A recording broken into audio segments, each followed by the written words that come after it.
মানুষ মানুষকে ভালোবাসে চার কারণে, মৌলিকভাবে। কয় কারণ? জামাল, কামাল, কারাবাত, ইহসান, সৌন্দর্য, যোগ্যতা, ঘনিষ্ঠতা এবং অনুগ্রহ। এই চারটা কারণই সবচেয়ে বেশি ছিল শুধুই মাত্র কেবলমাত্র আমার আপনার নবী মুহাম্মদুর রাসূলুল্লাহ সাল্লাল্লাহু আলাইহি সাল্লামের ভিতরে। এবার বলেন, যদি ভালোবাসতে হয় সবচেয়ে বেশি কারে ভালোবাসবেন? কোন নেতারে ভালোবাসা যাবে? কথা কন না কেন? আমি বলতে চাই, আমাদের গোটা পৃথিবীর মাঝে বিভিন্ন সময় শুনতে পাই বিভিন্ন রাষ্ট্র থেকে আমার নবীর ব্যঙ্গচিত্র তৈরি করা হয়। মুসলমান কথা বলেন, ঠিক কিনা বলেন? আমরা তো যথাসাধ্য অনুযায়ী তাদেরকে প্রতিবাদ করি। নতুন বাংলাদেশ ছাত্র সমাজের দ্বারা বিজয় হওয়া এই বাংলাদেশে আমি নীতি নির্ধারক পর্যায়ের যারা আছে তাদেরকে বলে দিতে চাই, নতুন করে যদি এই বাংলাদেশে আমার নবীর নামে কোনো সমালোচনা করে, আমার নবীকে নিয়ে যদি কোনো কুরুচিপূর্ণ মন্তব্য করে, যেই মুখ দিয়ে করবে ওই মুখ আমরা টেনে ছিঁড়ে ফেলবো। কথা কোন ঠিক কিনা বলে? যেই হাত দিয়ে আমার নবীর সুমহান আদর্শওয়ালা চরিত্র নিয়ে বাজে লেখালেখি করবে সেই হাত আমরা ভেঙে ঘুরিয়ে দিব। কথা কোন ঠিক কিনা বলেন? তার ব্যাপারে আল্লাহ রাব্বুল আলামিন কোরআনে কারীমের মধ্যে বলেন, লাকাদ কানা লাকুম ফি রাসূলিল্লাহি উসওয়াতুন হাসানাহ, যে আমি তোমাদের জন্য তোমাদের রাসূলের ভিতরে উত্তম আদর্শ রেখে দিয়েছি। তো আমরা আদর্শ অনুসরণ করব কার? নবীজির। কার? নবীজির। সেই নবীজিকে আল্লাহ রাব্বুল আলামিন আমাদের জন্য আদর্শ হিসাবে দুনিয়াতে পাঠাইছেন। বলেন তো, নবীজির ভালোবাসা ছাড়া আল্লাহর ভালোবাসা পাওয়া যাবে? এই কথা বলেন না কেন? কোনো সিস্টেম আছে যে আপনি নবীজিকে মানলেন না, নবীজিকে ভালোবাসলেন না, আপনি আল্লাহকে ভালোবাসবেন? কোনো রাস্তা আছে? অথচ হাজারো মানুষের ভিড়ে এমন কিছু মানুষদেরকে দেখা যায় যারা মুসলমান বলে নিজেকে দাবি করে, অথচ তার চেহারার দিকে তাকাইলে ইসলাম খুঁজে পাওয়া যায় না। যায়? একজন মুমিন মুসলমান, তার জন্য সব থেকে বেশি ভালোবাসা তার অন্তরের ভিতরে থাকবে আল্লাহর। এরপরে যার ভালোবাসা সবচেয়ে বেশি থাকবে তিনি হলেন তার রাসূল মুহাম্মদুর রাসূলুল্লাহ সাল্লাল্লাহু আলাইহি ওয়াসাল্লাম। মানুষ মানুষকে ভালোবাসে চারটা কারণে। জোরে কোন? কয়টা কারণে? এই জোরে কোন? চারটা কারণে মানুষ মানুষকে কি করে? অনেক কারণ থাকতে পারে, মোটা দাগে আমি চারটা কারণের কথা এই সংক্ষিপ্ত সময়ের ভিতরে আপনাদের সামনে আলোচনা করব। মানুষ মানুষকে ভালোবাসার মৌলিক চারটা কারণ। কয়টা? দেখবেন ওই কারণগুলা আমার আপনার রাসূলের ভিতরে আছে কিনা। যদি থাকে তাইলে আমার নবীকে বেশি ভালোবাসবো নাকি আমি দুনিয়ায় আমার বন্ধু বান্ধবকে বেশি ভালোবাসবো? রাসূলকে। কাকে? কথা বুঝেন নাই? তাইলে মৌলিক কারণ কয়টা? একটা মানুষ অপর একটা মানুষের প্রতি পাগল হয়, মহাব্বত জন্মায়। কয় কারণ? চার কারণ। আমি এক একটা করে কারণ ধরে আপনাদেরকে প্রমাণ করে দিব। এই চারটা কারণের প্রত্যেকটা কারণ আমার আপনার নবীর ভিতরে দুনিয়ার সবচাইতে বেশি। বলেন সুবহানাল্লাহ। আল্লাহ রাব্বুল আলামিন কোরআনে কারীমের মধ্যে ইরশাদ করেন, আল্লাহ তাআলা বলেন, ওয়ামা আরসালনাকা ইল্লা রাহমাতাল লিল আলামিন। আল্লাহ বলেন, হে দুনিয়াবাসী শোনো, আমি তোমাদের নবীকে গোটা পৃথিবীর জন্য রহমত বানায় পাঠাইছি। সুবহানাল্লাহ। আমার নবী আসমানের জন্য রহমত, জমিনের জন্য রহমত। আমার নবী সাগর নদী নালার জন্য রহমত। আমার নবী মানুষের জন্য রহমত। আমার নবী হাইওয়ান জানোয়ারের জন্য রহমত। শুধু তাই না, গোটা পৃথিবীবাসীর জন্য আল্লাহ তাআলা রহমত বানায় পাঠাইছেন আমার নবীকে। গোটা পৃথিবী আল্লাহ তাআলা বানাইতেন না যদি আমার রাসূলকে না বানাইতেন। এই দুনিয়ার কোনো মূল্য নাই। সামান্য কোনো মূল্য আল্লাহর কাছে নাই। এই দুনিয়া আল্লাহ রাব্বুল আলামিন তৈরি করলেন আমার হাবিবের জন্য। জোরে কোন কার জন্য? আমার রাসূলের জন্য, আমার হাবিবের জন্য। এই দুনিয়া আল্লাহ রাব্বুল আলামিন দুনিয়াতে কাউকে চিরস্থায়ী বানায় পাঠায় নাই।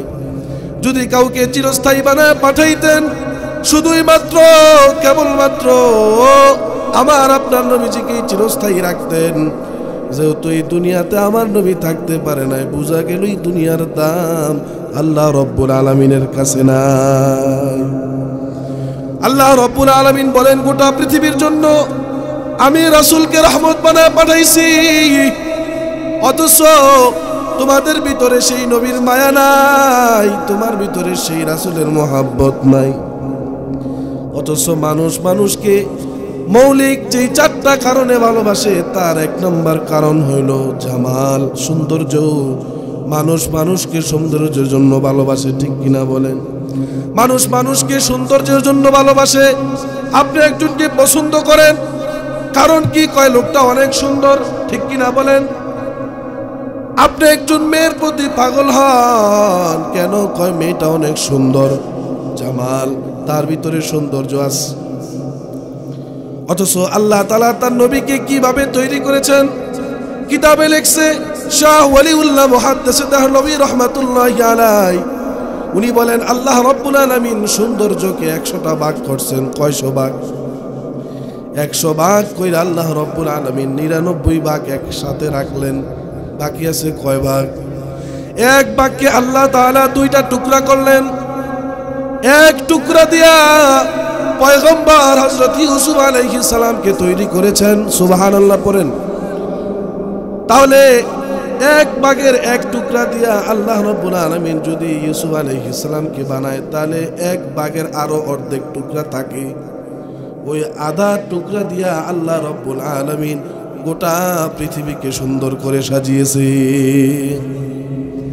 100 ভাগের মধ্যে 1 ভাগ চলে গেছে, বাকি আছে কয় ভাগ? শাহ ওয়ালিউল্লাহ মুহাদ্দিস দেহলভী রাহমাতুল্লাহি আলাইহি উনি বলেন, কিতাবের মধ্যে লেখছেন আল্লাহ রাব্বুল আলামিন বাকি 99 ভাগ সৌন্দর্য দিয়া আমার আপনার নবী মুহাম্মদুর রাসূলুল্লাহকে তৈরি করেছে। তাহলে আমার নবী কত সুন্দর! হে দুনিয়ার মানুষ, আল্লাহ রাব্বুল আলামিন 100 ভাগের 1 ভাগকে 2টা টুকরা বানায়া, ওই 2টা টুকরা বানানোর পর অর্ধেক টুকরা দিয়ে আল্লাহ তাআলা ইউসুফ পয়গম্বরকে বানায়, আর অর্ধেক টুকরা দিয়া আল্লাহ তাআলা গোটা দুনিয়াটা সাজায়।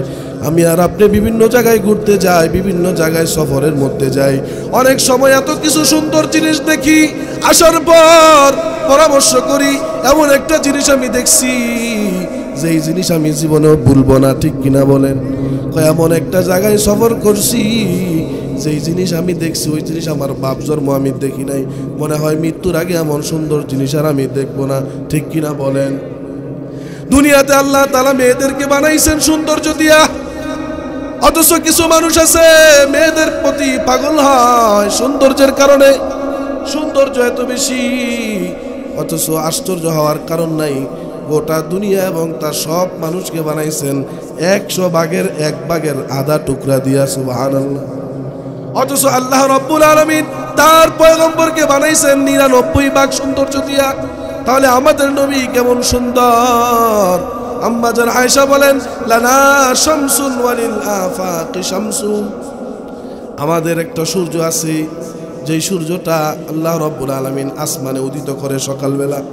লানা শামসুন ওয়ালিল আফাকি শামসু ওয়া শামসুস সামাই তাতলু বাদাল ফজরি ওয়া শামসি তাতলু বাদাল ইশাই। আল্লাহু আকবার। দুনিয়ার সূর্য ফজরের পরে আসমানে উদিত হয়, আর আমার সূর্যটা এশারের পরে আমার হুজরার ভিতরে উদিত হয়। শুধু তাই না, আম্মা জান আয়েশা বলেন, আমার নবীকে আল্লাহ কত সুন্দর করে বানাইছে। মিশরের মেয়েরা হযরত ইউসুফ পয়গম্বরকে দেখা তারা আপেল কাটার পরিবর্তে হাত কাটা ফেলছে। ঘটনা আপনারা জানেননি? প্রসিদ্ধ ঘটনা জানেন? আম্মা জান আয়েশা বলেন, লাওয়াহি জুলাইখা লাউ রাআইনা জাবিনাহু, যদি ওই জুলাইখার বান্ধবীরা আমার নবীর সৌন্দর্য দেখতো, সুবহানাল্লাহ বলেন, তাহলে তারা তো হাত কাটতো না, হাত কাটার পরিবর্তে কলিজা কেটে ফেলতো, টেরও পাইতো না। শুধু তাই না, পয়গম্বরকে আল্লাহ রাব্বুল আলামিন কত সুন্দর করে বানাইছেন। শুধু নবীজির সৌন্দর্য নিয়ে আলোচনা করতে গেলে দিনকে দিন চলে যাবে, মাসকে মাস চলে যাবে, এরপরও আমার নবীর সৌন্দর্য বয়ান করা শেষ হবে না। আল্লাহ তাআলা পয়গম্বর মুহাম্মদুর রাসূলুল্লাহ সাল্লাল্লাহু আলাইহি ওয়াসাল্লামকে কত সুন্দর করে বানাইছেন। নবীর প্রিয় সাহাবী হাসান বিন সাবিত রাদিয়াল্লাহু তাআলা আনহু, নবীর এত প্রেমিক সাহাবী ছিলেন, কবি ছিলেন, আরবি সাহিত্যিক ছিলেন। উনি আমার নবীর চেহারার দিকে তাকায় রইছেন, তাকায় আমার নবীর সৌন্দর্যের প্রেমে পাগল হয়ে গেছেন। সুবহানাল্লাহ পড়েন। পাগল হইয়া উনি আমার নবীর চেহারার দিকে তাকায় কবিতা লিখে ফেলছেন। উনি বলতেছেন, ওয়া আহসানু মিনকা লাম তারা কত্তু আইনি ওয়া আজমালু মিনকা লাম তালিদিন নিসা খুলিকতা মুবাররাআম মিন কুল্লি আইবিন কান্নাকা কদ খুলিকতা কামা তাশা।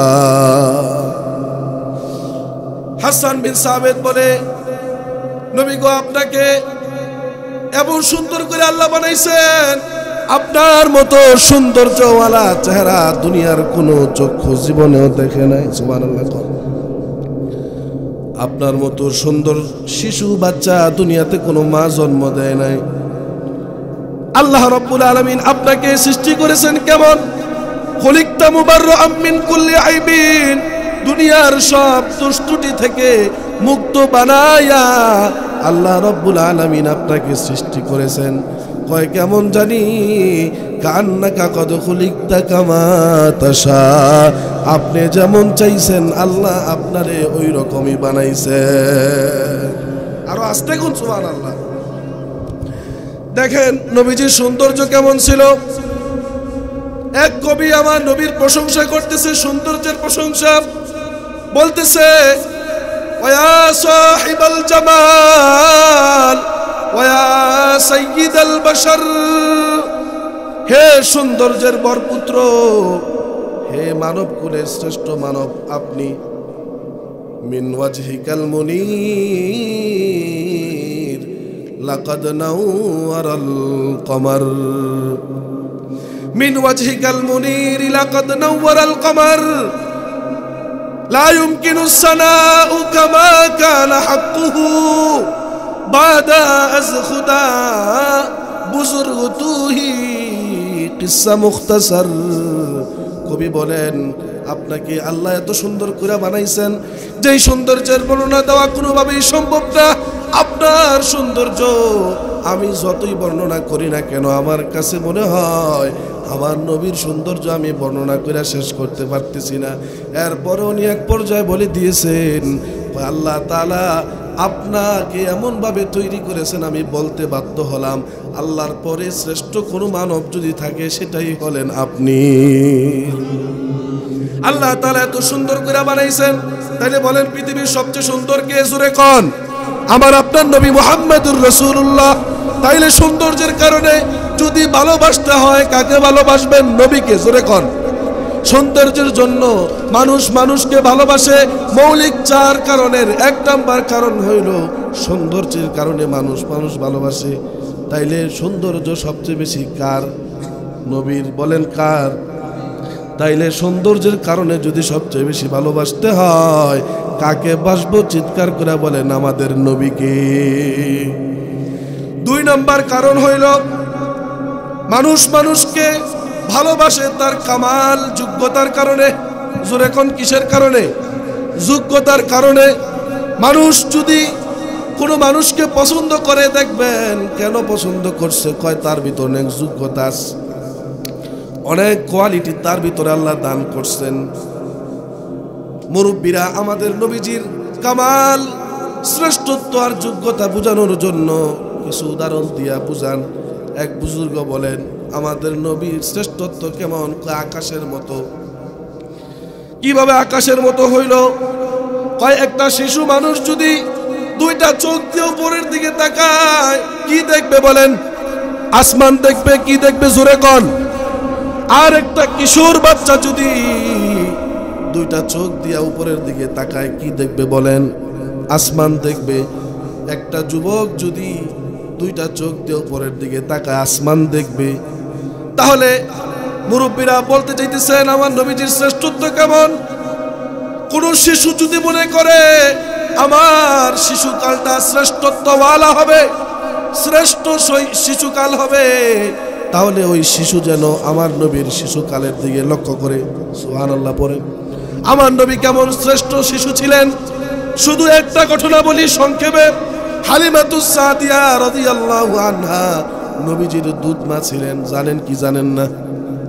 উনি বলেন শিশু অবস্থায় নবী আমার বুকের দুধ পান করত, আমার স্তন থেকে দুধ পান করত। নবী মুহাম্মদ যেই স্তন থেকে দুধ পান করত, ওই স্তন ছাড়া কখনো অন্য স্তনে সে মুখ দিত না।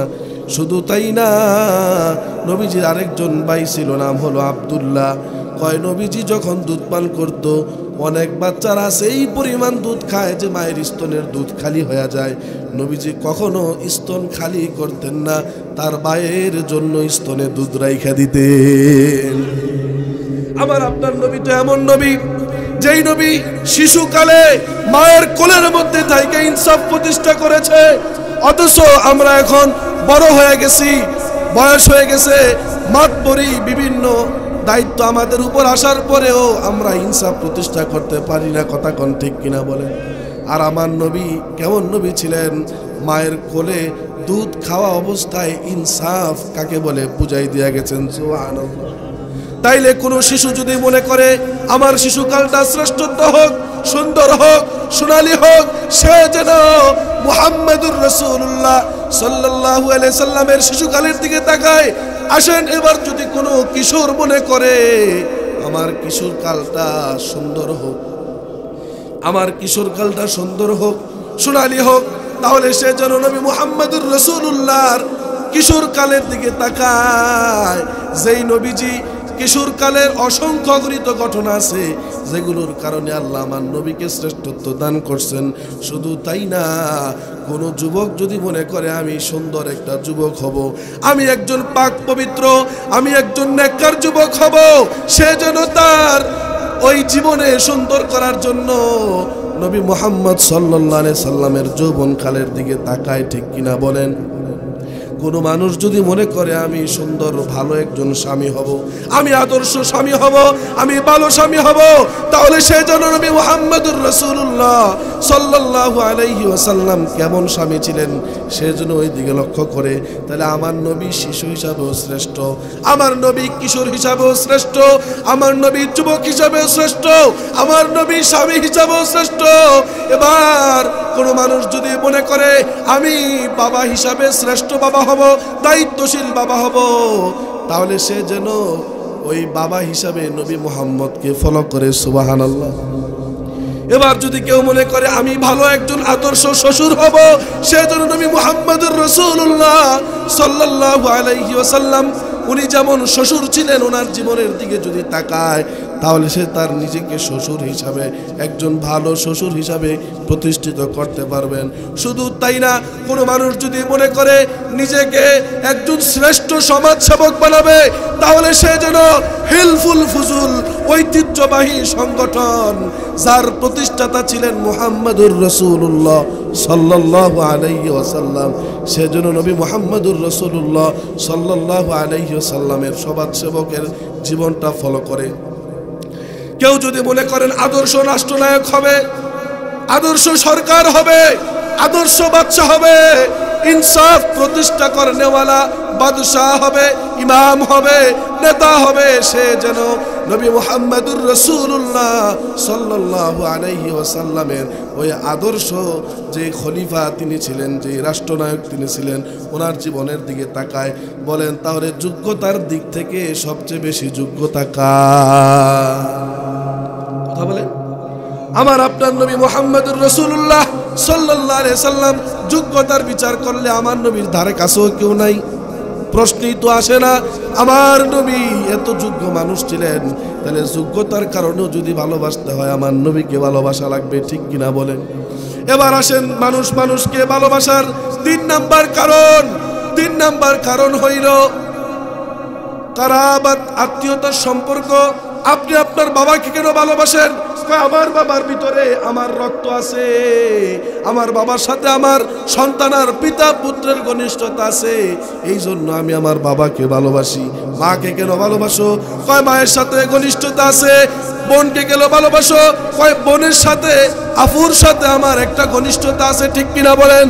অথচ তিরমিজি শরীফের হাদিস, قال النبي صلى الله عليه وسلم انا بمنزلة الوالد, সুবহানাল্লাহ পড়েন। নবীজি বলেন, হে আমার উম্মতেরা শোনো, আমি তোমাদের কাছে রুহানি পিতা ও আল্লিমুকুম, আমি তোমাদেরকে শিক্ষা দেই।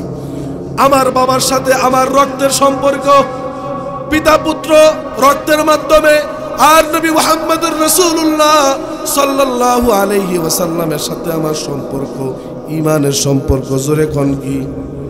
কথা বলেন না কেন? নবী মুহাম্মদুর রাসূলুল্লাহ সাল্লাল্লাহু আলাইহি ওয়াসাল্লামকে যদি কেউ অস্বীকার করে, ইমান, কারো যদি ইমান না থাকে সে জান্নাতেও যাবে না। বাবা মার সাথে আপনার সম্পর্ক, কোন বাবা মা এমন আছে সন্তানকে দ্বীনের রাস্তায় উঠাইতে পারে, আবার অনেক সন্তান আছে এমন যে বাপ মা তারে জান্নাতের রাস্তায় উঠাইতে পারে না। সন্তান জন্ম দিছে কিন্তু কামিয়াব করতে পারে নাই, জান্নাতি বানাইতে পারে নাই। অথচ নবী মুহাম্মদুর রাসূলুল্লাহ আমাদের এমন রুহানি পিতা, যাকে অস্বীকার করলে আমাদের পরকালের জিন্দেগি হারাম, ঠিক কিনা বলেন? সারা জীবনের জন্য জাহান্নাম। এই জন্য আমাদের সাথে আমার নবীজির হলো পিতা পুত্রের সম্পর্ক, তিনি আমাদের রুহানি পিতা। জোরে কোন কি পিতা? ও আল্লিমুকুম দীনাকুম, আমি তোমাদেরকে দিন শেখাই। এই দিন এমন অপরিহার্য একটা বিষয় যে এই দিন মানুষের ভিতরে না থাকার কারণে ওই মানুষটা জান্নাত থেকে জাহান্নামী হয়ে যায়। আর কোনো বদ্দিন যদি আমার নবীকে নবী মাইনা, রুহানি পিতা মাইনা, সে ঈমান আইনা তওবা করে আমল শুরু করে, জাহান্নামী মানুষটা জান্নাতি হইতে 1 সেকেন্ড সময়ও লাগে না। তাইলে করাবাত, ঘনিষ্ঠতার দিক থেকেও যদি বিচার করেন, আবার আপনার নবী ছাড়া আমাদের সাথে এমন ঘনিষ্ঠ সম্পর্কওয়ালা আর কেউ নাই। আরে ভাই, আপনার পিতা আপনাকে এখন স্বীকার করছে, কিছুক্ষণ পরে অস্বীকার করবে, ঠিক কিনা বলেন? স্বার্থের কারণে পৃথিবীতে, এই বাংলাদেশেও কত দেখছেন, স্বার্থের কারণে পিতার গলার মধ্যে সন্তান ছুরি চালায়, তার মায়ের গলার ভিতরে ছুরি চালায়, কোনো পরোয়া করে না, কোনো চিন্তাও করে না, কারণ বুঝা গেছে দুনিয়াতে কেউ আপন না, ঠিক কিনা বলেন? তাহলে মানুষ মানুষকে ভালোবাসার 3 নাম্বার কারণ হইল ঘনিষ্ঠতা। ওই ঘনিষ্ঠতার বিচারও আমার আপনার নবী সবচেয়ে আগে, ঠিক কিনা বলেন? ভালোবাসবেন কারে? জোরে কন, আরো জোরে কন। আমরা এখন দুনিয়াতে যেইভাবে নেতা নেত্রী, বস, মাতবর, আমি আমার গুরু, এদেরকে যেইভাবে মহব্বত করি, ওই পরিমাণ মহব্বত আমার নবীকে করতে পারি নাই। অথচ নবীজি কি বলেন? দুনিয়াতে যদি তোমরা তোমাদের পিতা মাতা সন্তান সন্ততি পুরা দুনিয়া সব কিছুর চাইতে নবীকে বেশি ভালোবাসতে না পারো, তোমার ভিতরে ঈমান নাই। কি নাই বলেন? ওই যে আমি শুরুতে একটা কথা বললাম যে হাজারো বীরে কিছু কিছু মানুষকে এমন দেখা যায় যাদের চেহারার দিকে তাকাইলে বোঝা যায় না যে সে নবীকে ভালোবাসে। কি কথা কোন, ঠিক কিনা বলেন? আমার নবীর আদর্শ তার ভিতরে নাই। আমার নবী গোটা পৃথিবীর মধ্যে শ্রেষ্ঠ মানব ছিলেন, স্মার্ট মানুষ ছিলেন। ওনার থেকে স্মার্ট পুরুষ দুনিয়াতে আর আসবে? আগে কখনো আসছে? তাইলে আমার নবীজি স্মার্ট হয়েছে কিভাবে? সব ক্লিন শেভ কইরা নাকি? সকালে বিকালে দুপুরে যখন সময় পাইছে দার ব্লেড নিয়ে ক্লিন শেভ কইরা এরপরে আমার নবী স্মার্ট হয়েছে। কি কন? কি দাড়ি রাখা না দাড়ি সাইরা? কথা হিসাব করে বললেন, এমন কথা বললেন না যে এটা একটু পরে কি আর মানতে পারবেন না। কথা কোন, ঠিক কিনা বলেন? আমার নবীজি গোটা পৃথিবীর মধ্যে শ্রেষ্ঠ মানুষ, স্মার্ট পুরুষ ছিলেন। আমার নবী এত সুন্দর হয়েছেন কিভাবে? কয় দাড়িগুলা রাখার কারণে সুন্দর দেখা যায়। আমার নবীজির ভিতরে হুজুর আমল ছিল, আমার নবীর ভিতরে নামাজের আমল ছিল, হার হার ইবাদত, হার হার বন্দেগী আমার নবীর ভিতরে যেইভাবে ছিল, সাহাবায়ে কেরাম পর্যন্ত নবীজিকে বলছেন আপনার আগের পরের দুনিয়ার সমস্ত গুনাহ মাফ, এরপরও কেন আপনি এত ইবাদত করেন? আমার নবী বলেন আফালা আকুনা আবদান শাকুরা, হে আমার সাহাবায়ে কেরাম, আমি কি আল্লাহ তাআলার কাছে কৃতজ্ঞকারী বান্দা হব না? আমি আর আপনি নামাজটুকুন পড়ে নিজেরে কত জান্নাতি মনে করি, আর আমার পয়গম্বর কত গফারাল্লাহু লাকা মিন যামবিকা, তোমার সমস্ত গুনাহ মাফ, লিয়াগফির লাকাল্লাহু মা তাকদ্দামা মিন যামবিকা ওয়া মা তাআখার। আল্লাহ তাআলা কোরআনের মধ্যে বলেন নবী আপনার জীবনের আগের পরের সমস্ত গুনাহ মাফ। অথচ সেই নবী রাতের বেলা তাহাজ্জুদের নামাজে দাঁড়াইয়া পাগুলা ফুলাই ফেলছেন। আম্মা জান আয়েশা বলেন একদিন আমি নবীজিকে পাইতেছি না, হঠাৎ করে দেখি আমার নবী কোথায় গেল। আমি মনে করছি আমার নবী না জানি দুনিয়া ছেড়ে চলে গেছে।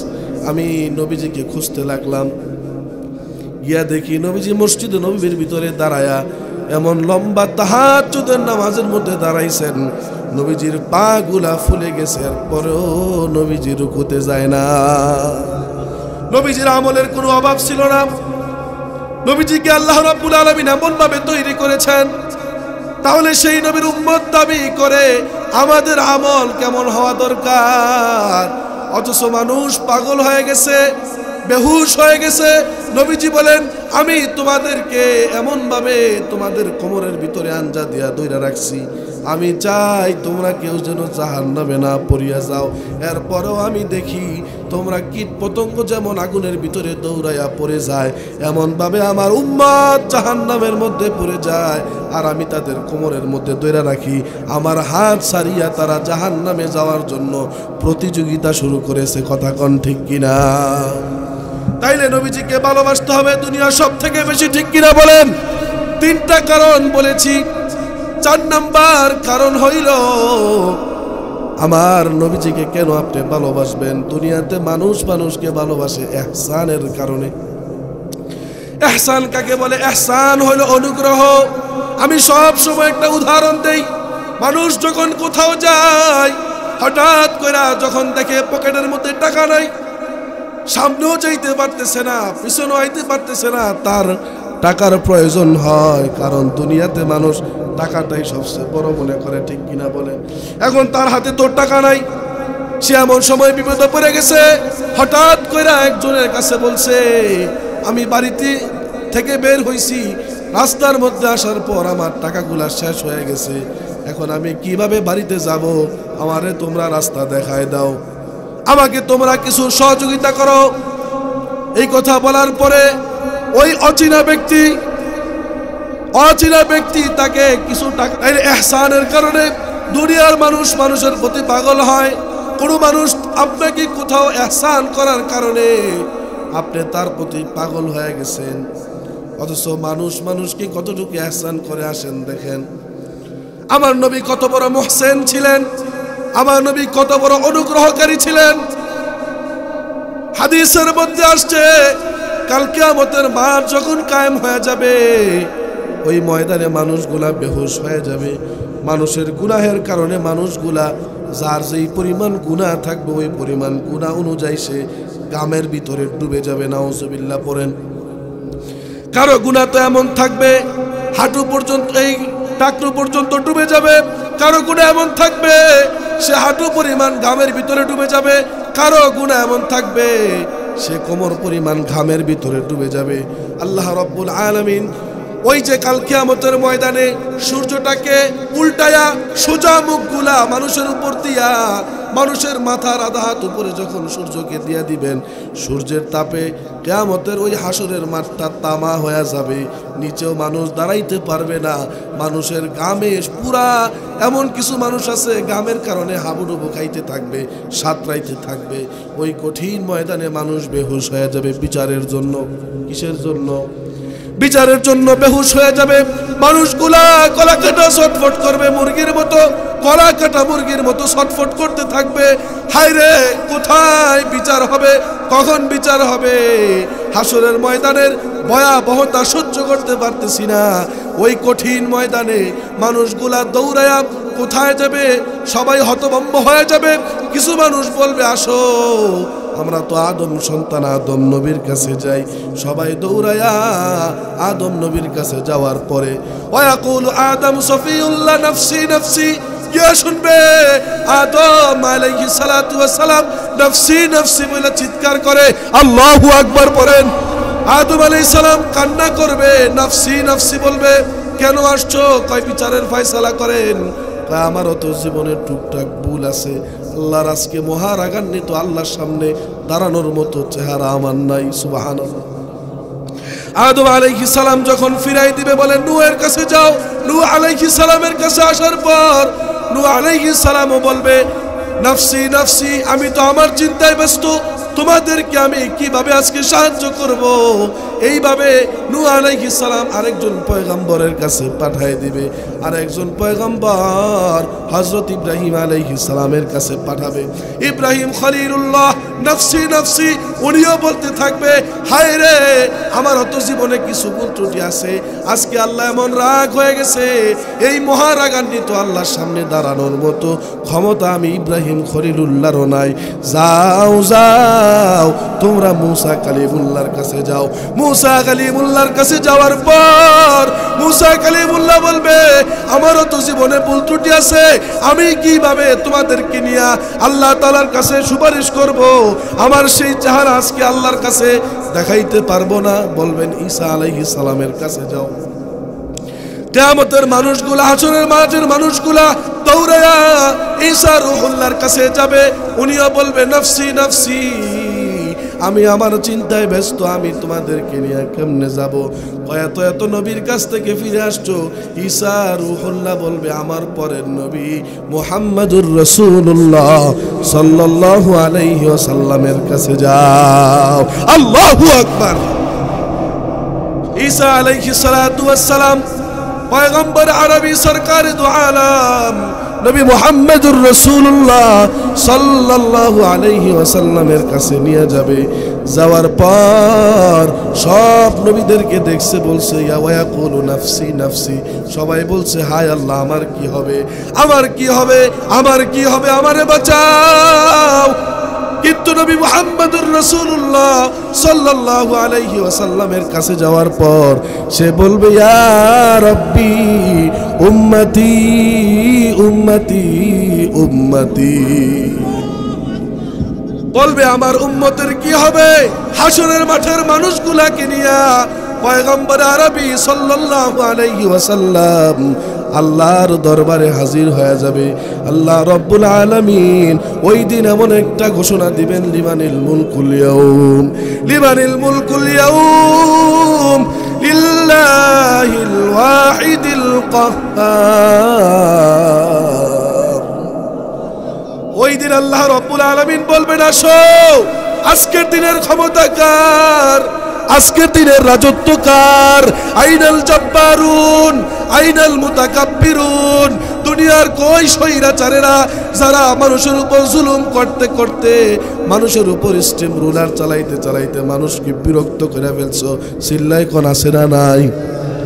মানুষের উপর জুলুমকারীরা কোথায়? এই অহংকারীরা কোথায়? ক্ষমতার দাপটদারীরা কোথায়?